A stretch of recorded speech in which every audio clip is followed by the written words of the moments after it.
በስመ አብ ወወልድ ወመንፈስ ቅዱስ አሐዱ አምላክ አሜን። መስተፋቅር ወይም መስተዋደድ የተሰራበት አሊያም መስተፋቅር የተደገመበት ሰው ምልክቶቹ ምን ናቸው የሚሉን እኔ መስተፋቅር የተሰራበት ወይም የተደገመበት ሰው የማይወደውንና የማያፈቅረውን ሰው ያገባል።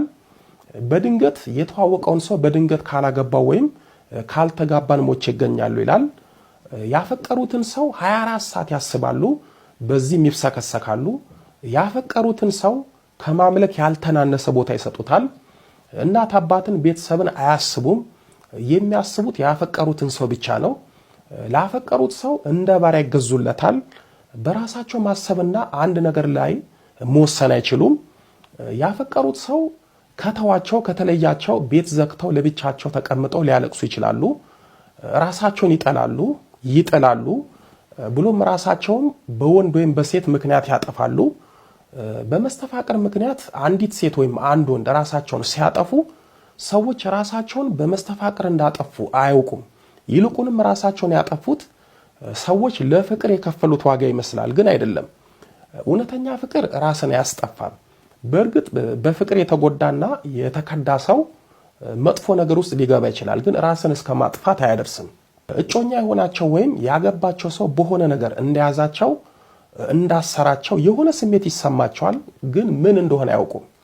እየተጠሉ እየተገፉ ፍቅር እየነሷቸው ግን አብረው ይኖራሉ። እየተደበደቡ እየተመቱ ዝም ብለው ይኖራሉ። ያገቡት ሰው ከተለያየ ሰው ጋር እንደሚዘሙት እያወቁ ምንም አይሉም። መስተፋቅር የተሰራባቸው ሰዎች ቤተሰባቸው ባልሽ ሚስት ከሌላ ሰው ወለዱ፣ ወደ ሌላ ሰው ሄዱ ብለው ከነ ማስረጃው ቢነግሯቸው አይሰሙም፣ አያምኑም። እንደውም ጥፋቱን ለመሸፈን ጥብቅና ይቆማሉ። ስንት በደልና ጭቆና ተሸክሞ ይኖራሉ። እየተጠሉ ወደው ይኖራሉ። ስለጠላቸው ሰው ጥሩ ነገር ይናገራሉ። ፍቅር እየነፈጋቸው ፍቅር እንደሚሰጣቸው አድርገው ያወራሉ። ከሃይማኖታቸው ውጪ የሆነ ሰው ያገባሉ። እድሜ አይመርጡም፣ ሃይማኖት አይለዩም፣ ዝም ብለው ያገባሉ። ካገቡት ሰው ጋራ ቢፋቱ እንኳን የፈታቸው ሰው ሌላ ሰው አግብቶ ወልዶ የራሱን ሕይወት እየኖረ እነሱ ሌላ ሰው አያገቡም። እንደውም ያንን ሰው በተስፋ ይጠብቃሉ። ምናልባት ሌላ ሰው ቢያገቡ እንኳን ወዲያው ይፈታሉ። እንዲህ ያሉ እያገቡ እየፈቱ ይኖራሉ። መስተፋቅር ያሰራባቸውን ሰው ቢለዩት እንኳን በፍጹም መርሳት አይችሉም። ሲበሉ፣ ሲጠጡ፣ ሲሄዱ፣ ሲቀመጡ፣ በስራ ቦታቸው፣ በአምልኮት ስፍራቸው የሚያስቡት ያንን ሰው ነው። በመስተፋቅር መተት ሚስቱን ያገባ ባል ወይም በመስተፋቅር መተት ባሏን ያገባች ሴት ኑሯቸው የመቀደስ ሳይሆን የደመ ነፍስ ነው። ዝም ብሎ ነው የሚኖሩት። በመስተፋቅር አገቡ እንጂ የፍቅርን ጣዕም አያውቁም። ለምን እንደሚኖር ሁሉ ግራ እየገባቸው ነው የሚኖሩት። በትዳራቸው ደስታ የላቸውም፣ ሰላም የላቸውም፣ መረጋጋት የላቸውም፣ ፍቅርና ክብር የላቸውም። ተኝተው ቅዠት፣ በቁማቸው ሰላም ማጣት መገለጫቸው ነው። ህይወታቸው፣ ኑሯቸው የሐሴት ሳይሆን የእስር ቤት ይሆንባቸዋል። አንዳንዶቹ በትዳራቸው በኑሯቸው ፈዘው ደንዝዘው ሮቦት ይሆናሉ።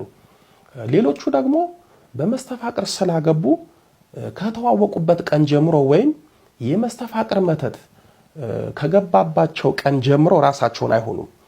መንፈሱ ሰውሯቸው በደም ነፍስ ያኖራቸዋል ወይም በደም ነፍስ ይኖራሉ። እንደው ለዚህ ማሳያ ይሆን ዘንድ የዛሬ 4 ዓመት እንጦጦ ማርያም በማጠምቅበት ጊዜ የገጠመኝን ልንገራችሁ። አንዲት ልጅ አንዱ በመስተፋቅር ያገባታል። ከርሱም ጋር ለ13 ዓመታት በትዳር ትኖራለች። ለሱም አንድ ሴት ልጅ ወልዳለች። ዱባይም 6 ዓመት ኖራለች። ታዲያ እንጦጦ ማርያም መታ አጠመኳትና የመስተፋቅሩ መንፈስ ተሸኘላት። በኋላ ደስ አላትና ቀሲስ በተክሊል ነው ማግባት የምፈልገው አለችኝ። መንፈሱ ከመሸኘቱ በፊት ህይወቷን ታሪኳን ነግራኝ ስለነበረ ግራ ተጋብቼ አግብቻለሁ ልጅ ወልጃለሁ ብለሽኝ አልነበረም አልኳት። እሷም ማን እኔ በፍጹም አላገባሁም፣ አልወለድኩም፣ ገና በተክሊል ነው የማገባው አለችኝ። ያኔ ገባኝ። ለካ 13 ዓመት በትዳር ስትኖር እሷ ሳትሆን የመስተፋቅር አጋንንት ነው አብሯት የሚኖረው የሚያኖራት። በጣም የሚያሳዝነው የመስተፋቅር መተት ከተሸኘላት በኋላ ራሷን ስትሆን ለ13 ዓመታት የኖረውን ባሏን አታውቀውም። የወለደቻትን የ6 ዓመት ሴት ልጅ አታውቅም። እንደውም ቤት ሄዳ የገዛ ልጇን እናቷን ስታብር ይቺ ልጅ የማናት ብላ ጠይቃት ያንቺ ናት ሲሏት ቀልድ መስሏት ስቃለች፣ ለማመን ተቸግራለች። ዱባይ ለ6 ዓመታት መኖሯን መስራቷን በፍጹም አታውቅም ነበር። ለማንኛውም የባለ ታሪኳን ሙሉ ቪዲዮ በመስተፋቅር አግብታ ለ13 ዓመት ማግባቷንና መውለዷን ዱባይ 6 ዓመት መኖሯን የማታውቅ እህት ፈውስ የሚለውን ርዕስ ጻፉና ዩቲዩብ ላይ ገብታችሁ ተመልከቱት። የተፈወሰችበትንና የመሰከረችበትን 2 ቪዲዮ አለ። በመስተፋቅር የምትጋቡ ሰዎች የመተት አጋንንቱ ከናንተ ጋራ ቤተኛ ደባል ሆኖ ነው የሚኖረው። ለ13 ዓመት አግብታ ማግባቷን እንዳላወቀች ሴት መንፈሷ የመተት የሆነች ሰውነቷ የራሷ ያልሆነች ሴት ጋር ነው የምትኖሩት። በመስተፋቅር ስታገባ የምታገባት ሴት ህሊናዋ፣ አካሏ፣ መንፈሷ በመስተፋቅር መተት ስለተያዘ የትዳር ሕይወታችሁ የቀዘቀዘ፣ ፍቅራችሁ የደበዘዘ፣ የምትወሉት ልጅ በገባው መተት የተያዘ ነው የሚሆነው። በነገራችን ላይ መስተፋቅር የሚታደስ መተት ነው። መስተፋቅርን ሰው ላይ ያሰሩት ሰዎች ካገቡት ሰው ጋር መስማማት መግባባት ሲያቅታቸው ያ ሰው ወደ ራሱ ተመልሶ የመንቃት ስሜት ካሳየ መስተፋቅሩን ያሳድሱትና ያንን ሰው እንደ አዲስ በፍቅር እንዲጦዝ ያደርጉታል። አንዲት ሴት ወይም አንድ ወንድ እንዳያገቡ በክፋትና በምቀኝነት የመስተፋቅር መተት ከተሰራባቸው ቶሎ ቶሎ በማሳደስ እንዳያገቡ ግን ግራ እንዲጋቡ ያደርጓቸዋል። የወለላይቱ እመቤት ልጆች፣ ይህ ምልክት ለባልም ወይም ለሚስትም ነው፣ ወይም ለወንድም ለሴት ነው። ግን በምሳሌነት ሚስትን አንስተን እንመልከት። ሚስት ባሏን በመስተፋቅር መተት ካገባች ባሏ ከሷ ወዲያ ሰው በምድር ላይ ያለ አይመስለውም። እሷንና የሷን ቤተሰብ ይወዳል፣ የፈለጉትንም ነገር ያደርግላቸዋል። ለሷ ቤተሰብ አይደለም ገንዘቡን ሕይወቱን ይሰጣል። የራሱን ቤተሰብ ይጠላል። እንኳን ለወንድሞቹ ቀርቶ ለወለዱት እናት አባቱ የፈለገ ነገር ቢቸገሩ ምንም ነገር አያደርግላቸውም። ለሚስቱ ቤተሰብ ፈጥኖ ደራሽና ሟች፣ ለራሱ ቤተሰብ ደግሞ ፍንክች የማይል ነው። እናት አባቱ፣ ወንድም እህቶቹ፣ በአጠቃላይ ቤተሰቦቹ ስልክ ሲደውሉለት ስልክ አንስቶ አያናግራቸውም። እንደውም ሲደውሉ ይጨንቀዋል። ሚስቱ የቱንም ያህል ገንዘብ ብታባክን ከሱ እየወሰደች ቤተሰቧን ብትረዳ፣ ቤት መኪና ብትገዛላቸው፣ ምንም ነገር ብታደርግላቸው ምንም አይመስለውም። ለሚስቱ እንደውም ያለውን ሳይሆን የሌለውን ተበድሮ ይሰጣታል። ለሱ ቤተሰብ ገንዘብ እያለው አይልክላቸውም። ለሷ ቤተሰብ ግን ተበድሮ ይልክላቸዋል። መስተፋቅር ያደረገችበት ሚስቱ ሆና ሳለ ምንም ያላደረጉበትን የገዛ ቤተሰቡን የሆነ ነገር አድርጎብኛል ብሎ ይጠራጠራል። ሚስቱ በፍጹም ቤተክርስቲያን እንዲዳትለውም ልጆች ካላቸው ሳያስቀድሱ ከውጭ ሆና አስቆርባት ሄዳለች።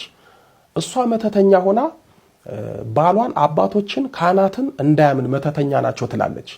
የወለላይቱ እመቤት ልጆች፣ በፊት ትጠሉት አትፈልጉት የነበረውን ሰው ከመሬት ተነስታችሁ በፍቅር እፍ ካላችሁ፣ አፍቅራችሁ ያዙን ልቀቁኝ ከሱ ውጪ ከሷ ውጪ ካላችሁ፣ ያለ ጸሎት ያለ አባቶች ምክር ቶሎ ካላገባው ካላችሁ ቆም ብላችሁ አስቡ። ምክንያቱም በኋላ የማትወጡበት ነገር ውስጥ ትገባላችሁ። መስተፋቅር አድርገው ያገቡ ሰዎች ወንድም ሴትም ሊሆኑ ይችላሉ። አንዱ ምልክታቸው አይጸልዩም። ባል ወይም ሚስት ከጸለዩ የምን ጸሎት ነው ልተኛበት ልረፍበት እያሉ ጸሎት ያስቋርጣሉ። አይሰግዱም፣ ንስሐ አይገቡም፣ ቤተክርስቲያን አይሄዱም፣ ቅዱስ ቁርባን አይቀበሉም፣ ጸበል አይሄዱም፣ አይጠመቁም። እንደውም ቤተክርስቲያን መሄድን፣ ጸበል መጠመቅን፣ መጸለይ፣ መስገድን፣ ቅዱስ ቁርባን መቀበልን ይቃወማሉ። አንዳንዱ ግግም ያለ ደግሞ እንዳይታወቅበት በስሱ መንፈሳዊ ነገሮች ላይ ይሳተፋል። በትንሹ ተፍተፍ ይላል። ለምሳሌ በዕለተ ሰንበትና በንግስ በዓላት ዕለት ቤተክርስቲያን የግዱን